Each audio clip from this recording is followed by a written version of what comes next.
After enduring terrible treatment from my husband George and his mother Susan, I decided to divorce George after 30 years of marriage. I can't live with you any longer. I want a divorce. Then George moved quickly. He called Susan, who lived nearby, and apparently told her about my intention to divorce. Susan joyously barged into our house, and they both smirked as they berated me. Isn't the move done yet? Get out fast. Normally, it's impossible to move out immediately upon deciding to divorce, but they knew that. They just wanted a reason to mock me. I'll be gone in 30 minutes. But I wasn't going to just sit back and take it. Thank you. I appreciate your help for the move today. Please leave it to us. The rental car has also been arranged, so please come this way. As I was about to get into the car, Susan followed me and looked surprised. What? What's with this luxury car? I was about to leave them behind for good. They can panic and regret it all they want. My name is Emily, and I'm 50 years old. I got married to my husband George in my 20s, and we were blessed with a son, Jacob. At that time, George asked me to quit my job to focus on housework and child rearing, so I resigned, though it was with regret. I raised Jacob with love, but during that time, George began to grow cold, casting a shadow over my life. Back then, I just endured their unreasonable treatment and tried to get through each day. Hey, Emily, the entryway is dirty. You're a stay-at-home mom now, so at least take care of the house properly. I'm sorry. I'll clean it right now. Really? You can't do anything right. What good is a college degree if it's useless? Since I became a housewife, Susan started coming over to our house every day. Each time, she would find something to complain about, raising her voice and blaming me. She had always been critical of the fact that I graduated from college. Even though you graduated from college, you can't do anything. But lately, these complaints have become even more frequent. However, she doesn't help, she just complains. Once you're done here, could you clean in front of my house too? You really can't take a hint, can you? Instead, she tries to burden me with the housework at her place too, since we live close by.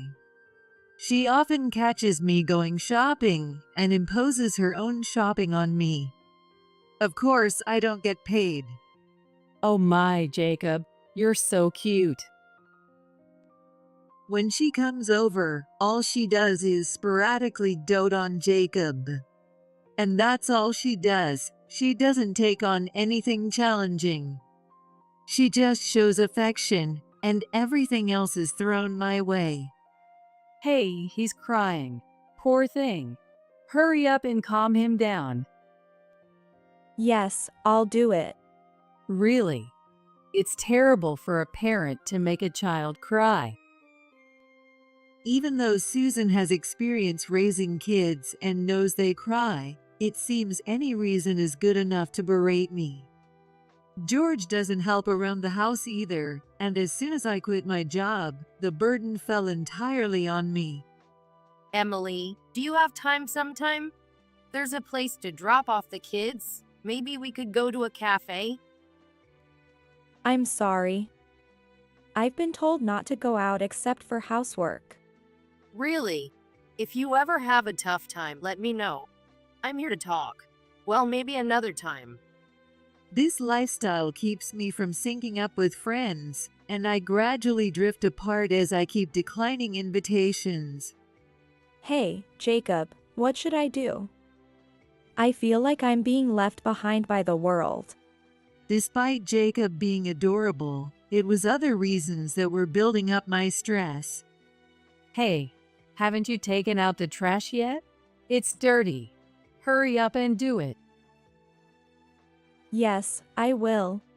Oh my God, you're so slow.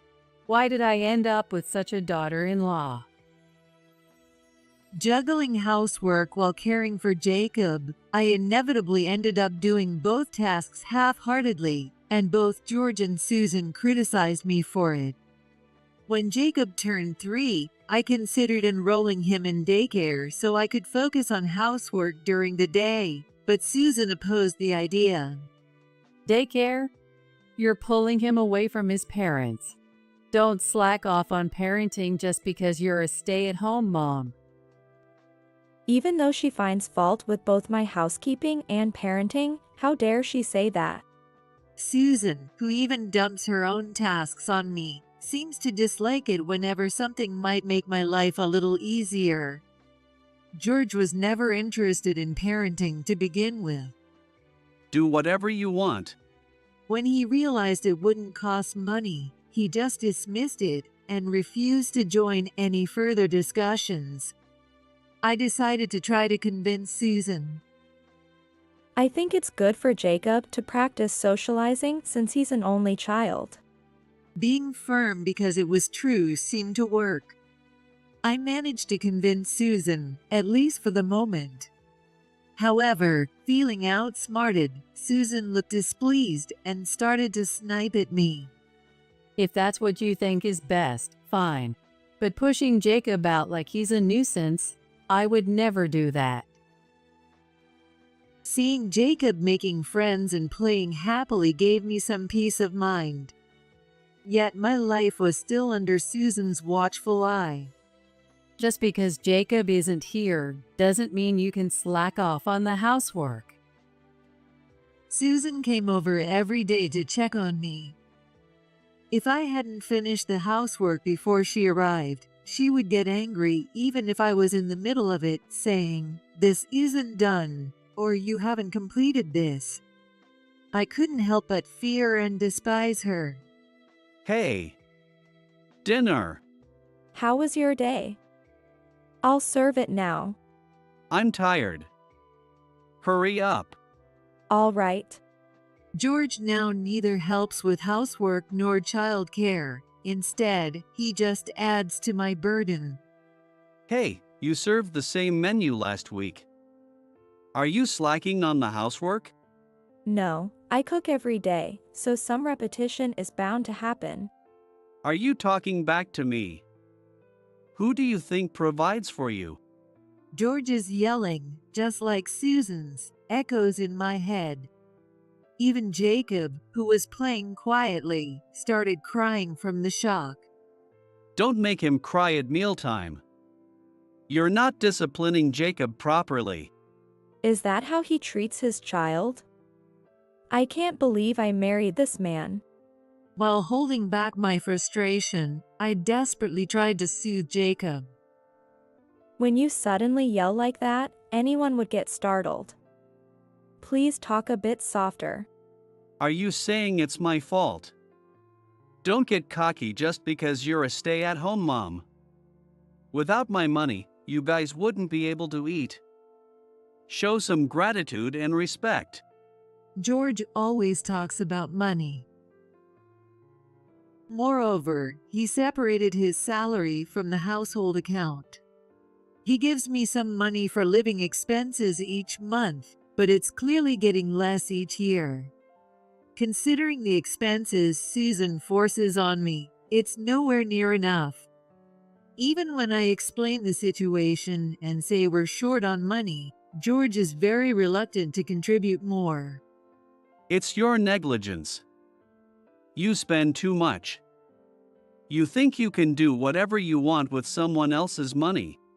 Yet, he won't tell Susan to stop sending me on errands. If only that would stop, things might be a bit better.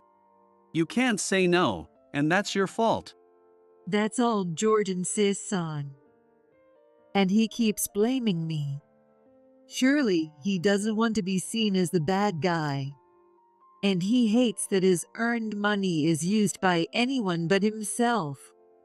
I have a bad relationship with my parents and nowhere to return to. Considering Jacob and the expenses that are piling up, I couldn't afford a divorce. Carrying the burden of stress, I convinced myself to maintain this marriage for Jacob's sake. Even as Jacob grew older, the harassment-like treatment towards me from them continued. Susan constantly watched over me, criticized my shopping and housework, and George often came home without notice. Yet, when he does come home, it's always suddenly, and he flies into a rage if dinner isn't ready right away. How many years have you been a housewife and you still can't manage the housework properly? Get it together. At least let me know if you need dinner. You don't come home some days. I can't have it ready instantly. Don't talk back. That's your job. Who do you think earns the money here? You're just eating off my earnings. The least you could do is manage that. Lately, George's arguments have gotten even worse. Jacob, having grown up, observed Susan and George with a very cold eye due to the treatment he received from a young age. He was kind to me, but clearly avoided them and rarely engaged in conversations with them. One day, with a serious expression, Jacob told me something shocking. Mom, George is cheating.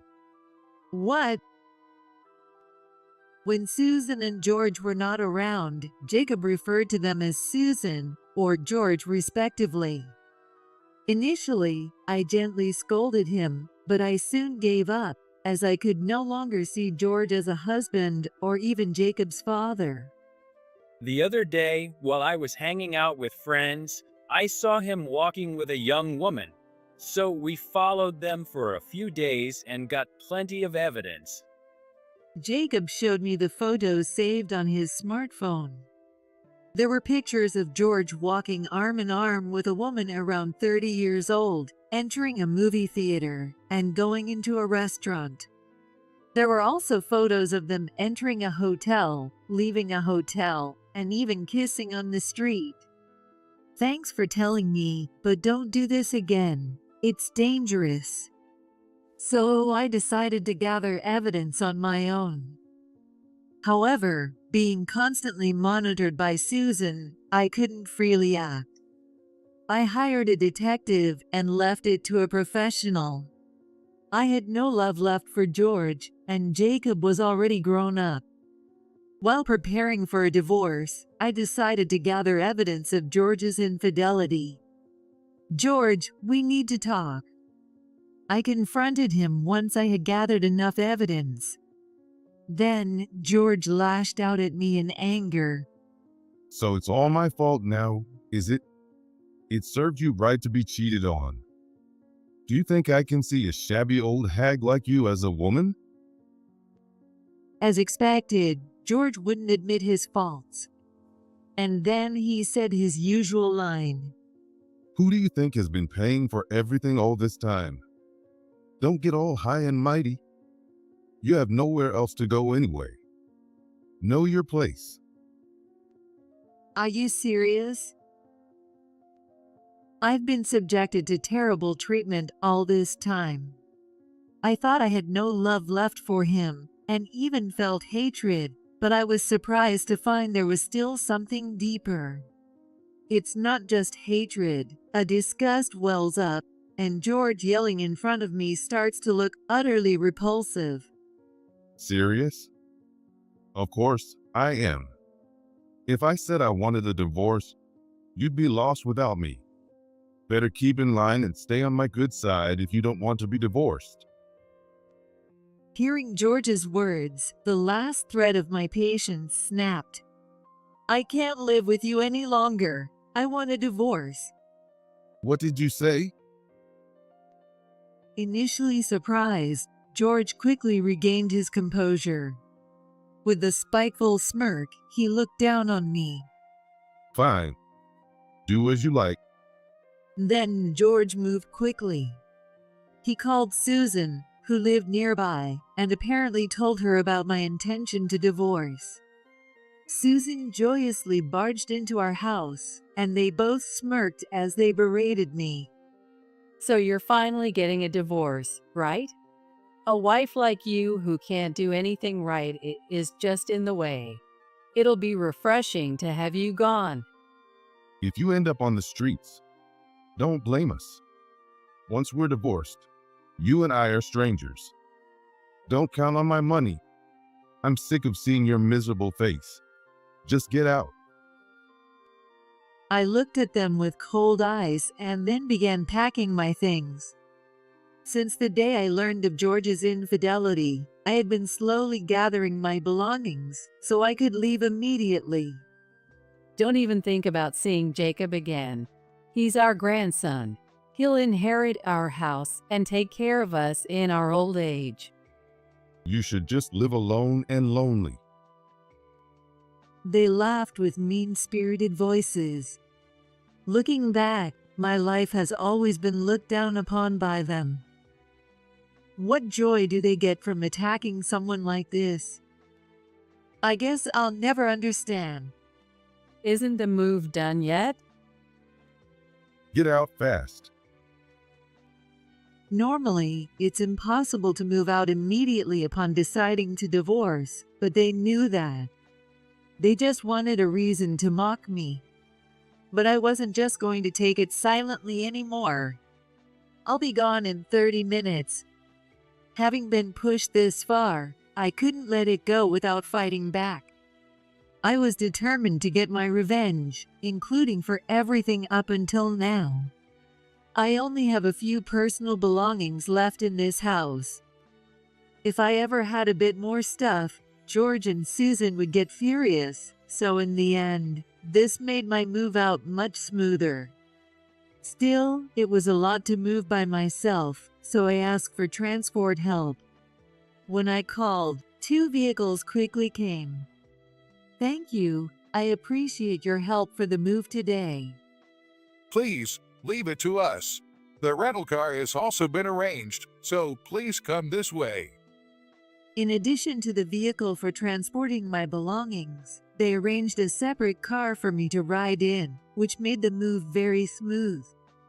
I had never used such a service before, but given how courteous it was, I would consider using it again.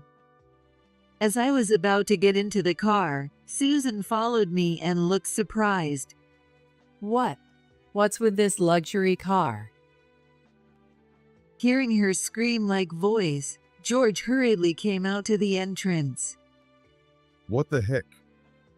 Hey, Emily, what is this? Explain.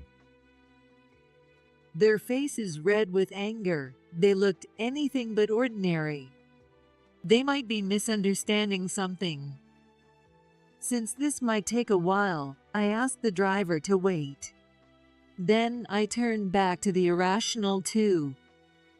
What do you mean? I just called a car. It's obvious since I'm moving out and have luggage. That's not what I mean. Why are you getting into such a luxury car? Where did you get the money? Don't tell me you stole it from us. They barely give me any money. How would I steal it? I wish they'd be more realistic. Please don't say such terrible things. It's my own money. Encouraged by Jacob, I had been working as an online French tutor for about 10 years. Having majored in French in college, that background came in handy. I also did some interpreting and translation work, but the French classes were more successful than expected, and now I have my own company. You earned it yourself? Don't be ridiculous. What kind of job can someone who doesn't leave the house have? That's right. You must have stolen our money. You're always up to no good. Give it back now. Quickly. Apparently, they couldn't quite grasp the concept of online work.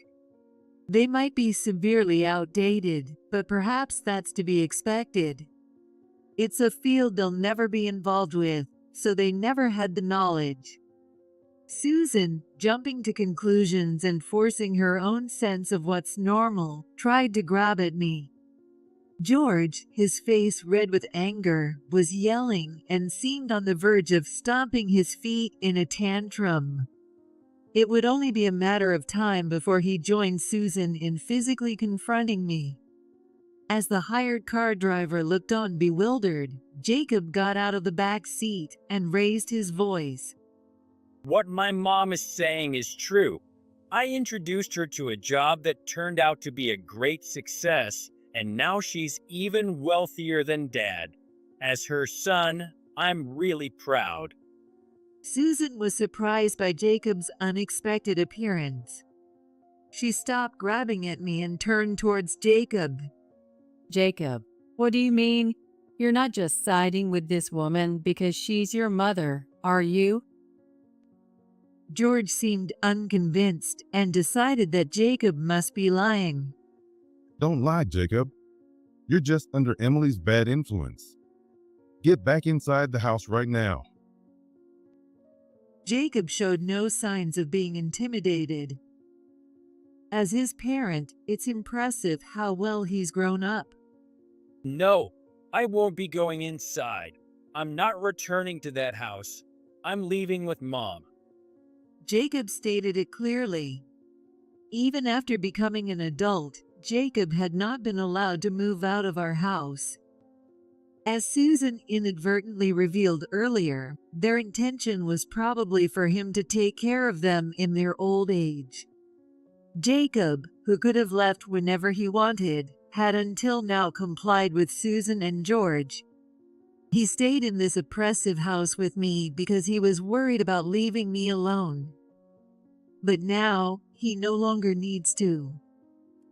With me moving out, Jacob, who stayed in the house for my sake, can now be free. What are you saying? After all we've done raising you, how can you say such a thing? That's right, Jacob.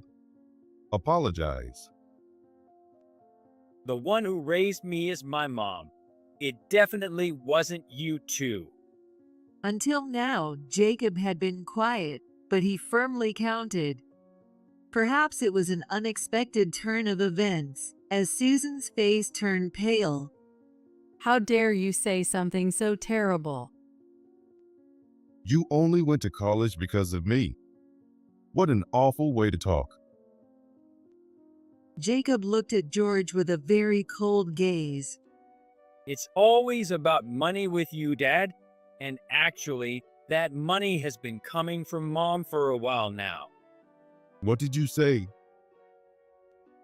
George turned his gaze to me.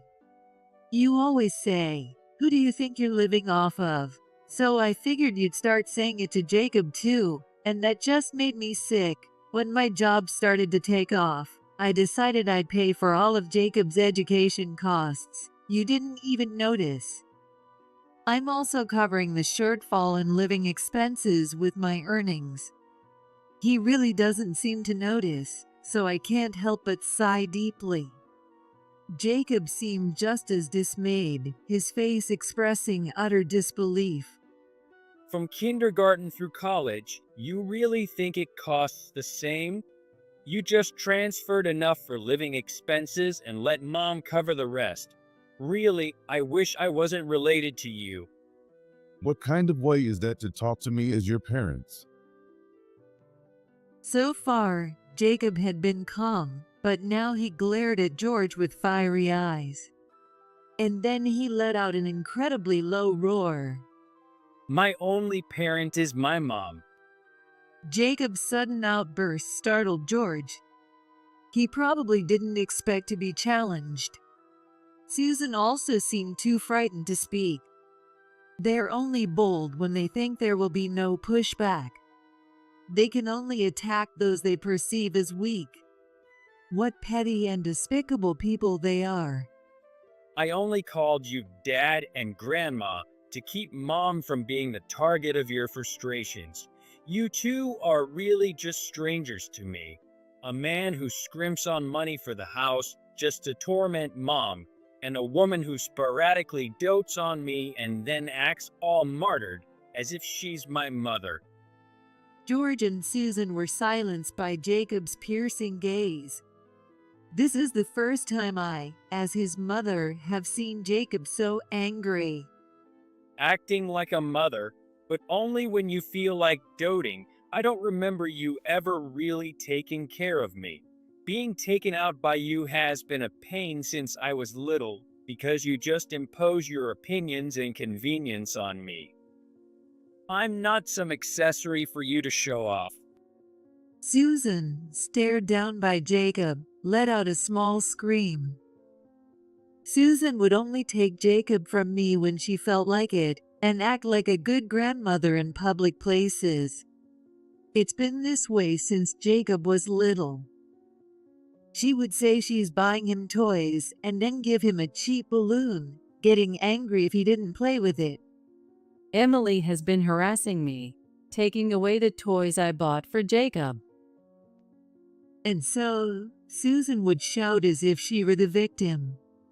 When Jacob was in high school, she would take him out to buy clothes, choosing ones that didn't suit his taste at all. And when he wouldn't wear them, she got angry at me. And then you'd badmouth Mom right in front of me. To me, you've always been the bad guy making Mom cry since I was little. Take over the house, take care of us in our old age. I don't care about that stuff. Jacob spoke dismissively, and Susan seemed about to say something. But as soon as Jacob glared at her, she shrank back. George then cautiously tried to counter, despite seeming afraid. How can you be so ungrateful? I didn't raise you to be like this. What? Ungrateful? Jacob scoffed at George's words. I don't owe you anything. In fact, when I was a child and fell ill, it was Mom who stayed by my side the entire time. That woman over there just came in, whimsically shoved an apple in my mouth, and then left satisfied without even checking my fever or caring about the hospital or medicine. Susan, pointed out, shrank back and mumbled some excuse that I couldn't hear well. Jacob probably couldn't hear her either. She probably wasn't even forming coherent words. After all, she couldn't rebut because what Jacob said was the truth. As for that man, has he ever cared about me even once? You don't know anything about me. You only interfered loudly with which college and department I should attend. That's it. You never cared about where I worked. Elementary school, middle school, high school, you only cared about my grades, and even then, only as a reason to scold Mom if I wasn't first. It was obvious you weren't really interested. Anger was evident in Jacob's eyes.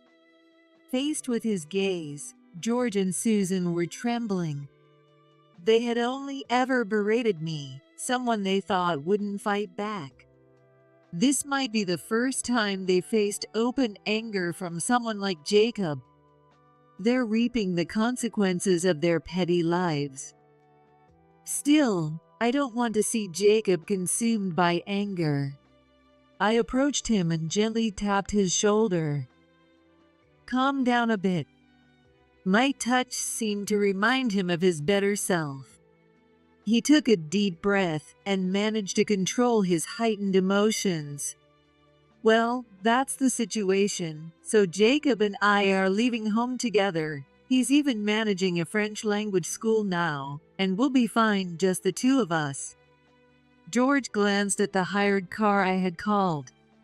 He then realized that what Jacob and I were saying was true.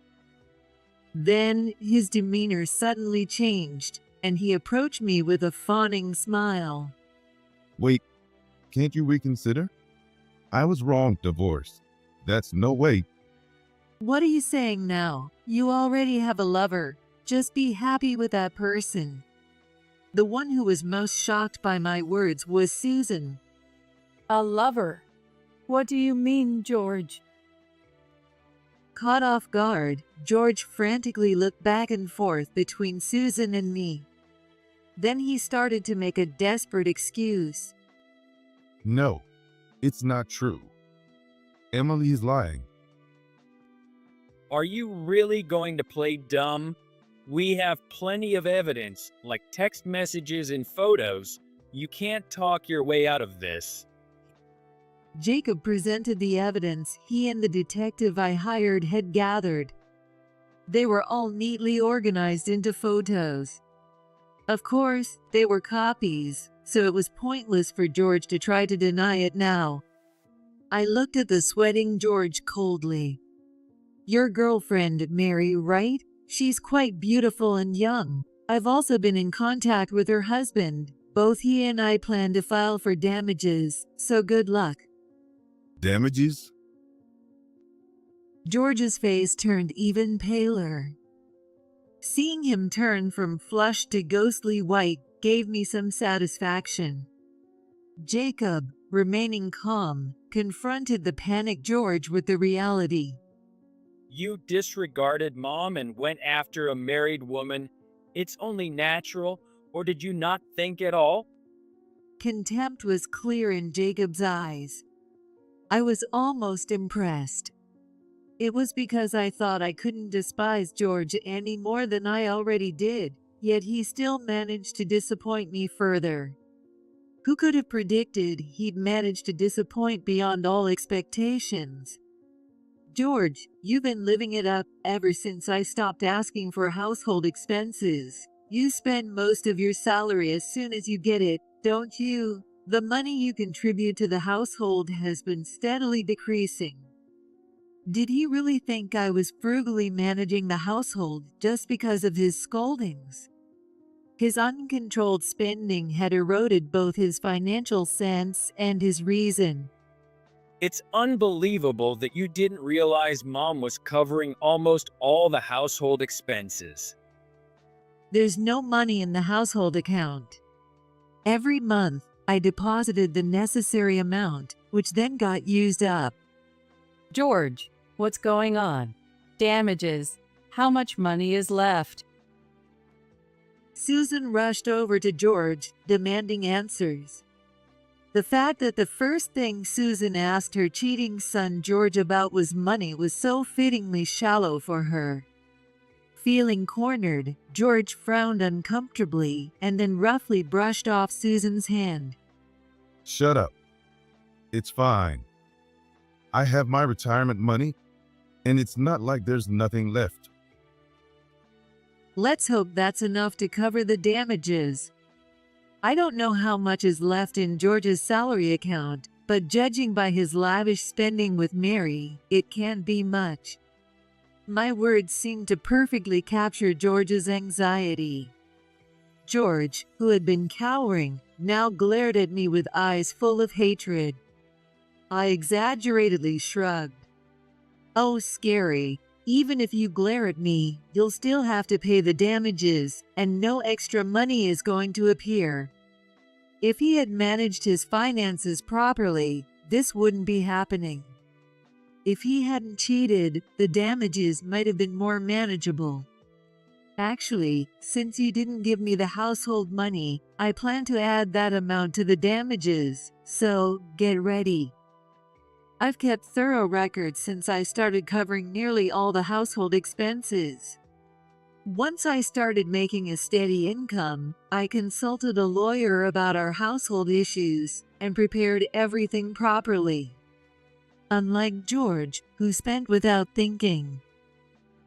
When Susan realized George had no money, she immediately turned to us with a fawning smile.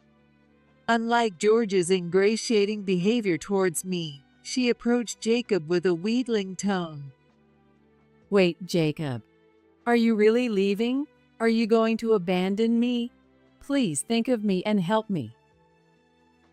Her tearful and pathetic act was laughable. Despite hearing Jacob's words, how can she think he would help her? Doesn't she realize he probably hates her and doesn't harbor any positive feelings? Surely, she can do something so shameless because she believes the world revolves around her. It's an incredibly convenient way of thinking. It's nothing short of pathetic. Jacob glared at Susan with loathing. You always got in the way whenever I tried to go to Mom, ever since I was in kindergarten. Susan's expression froze. She seemed to be scrambling for an excuse, but Jacob didn't give her a chance to speak, continuing with cold eyes. And you always said things like, Jacob, it's a shame your mom can't cook, or Jacob, you got sick because your mom can't clean. You always badmouthed Mom to make me hate her. Hearing Jacob's words brought back my own memories. Susan would always say these things loudly, making sure I could hear. I already thought she was an unpleasant person, but having her actions exposed by Jacob left her expression frozen.